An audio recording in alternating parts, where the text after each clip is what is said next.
Hello friends, Deepa की अतरंगी बातों की दुनिया में आप सबका एक बार फिर से स्वागत है। दोस्तों, हम में से हर कोई यह चाहता है कि लोग उसे प्यार करें और वह एक बहुत ही खुशनुमा जिंदगी जिए। परंतु प्यार के सही मायने क्या हैं? आज इसी संदर्भ में मैं आपको एक कहानी सुनाऊंगी। यह कहानी है 26 वर्षीय रिया नाम की एक लड़की की। वह एक कंपनी में काम करती थी। वहां उसकी मित्रता राजीव नाम के एक लड़के से हुई। दोनों एक दूसरे से प्यार करने लगे।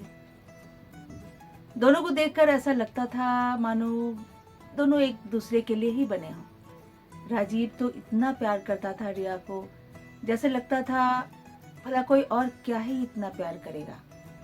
दोनों को गाने का शौक था। दोनों एक दूसरे के लिए गीत गाकर एक दूसरे को डेडिकेट करते थे, रील्स बनाते थे। बहुत ही खुशनुमा जिंदगी गुजर रही थी दोनों की। दोनों जल्दी ही शादी करने वाले थे। परंतु कहानी में ट्विस्ट तो तब आई जब अकारण ही रिया के ऊपर बड़े ही घिनौने एलिगेशन लग गए।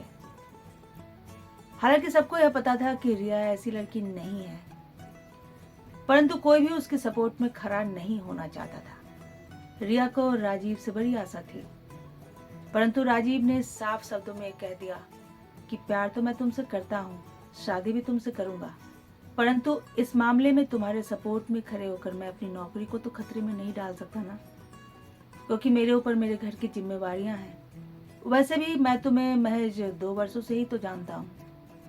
रिया ने अकेले ही उन तमाम बुरी परिस्थितियों का सामना किया।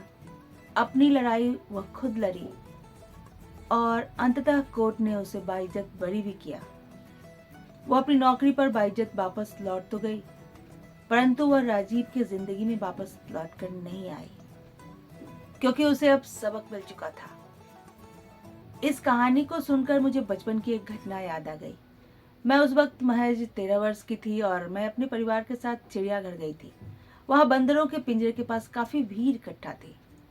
एक बंदर बंदरिया को बार बार हक कर रहा था, किस कर रहा था। दूसरे बंदर भी उस बंदरिया को हक करना चाहते थे, परंतु वह बंदरिया उन तमाम बंदरों को झटक कर दूर कर देती थी। वह बंदरिया जहाँ कहीं भी उछल कर जाती, वह बंदर उसके पीछे पीछे जाता। लोगों का अच्छा खासा मनोरंजन हो रहा था।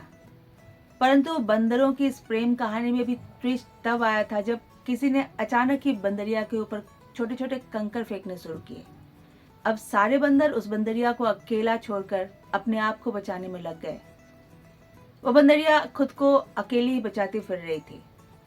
तभी अचानक किसी ने भीड़ में से मूंगफली फेंकने शुरू किए।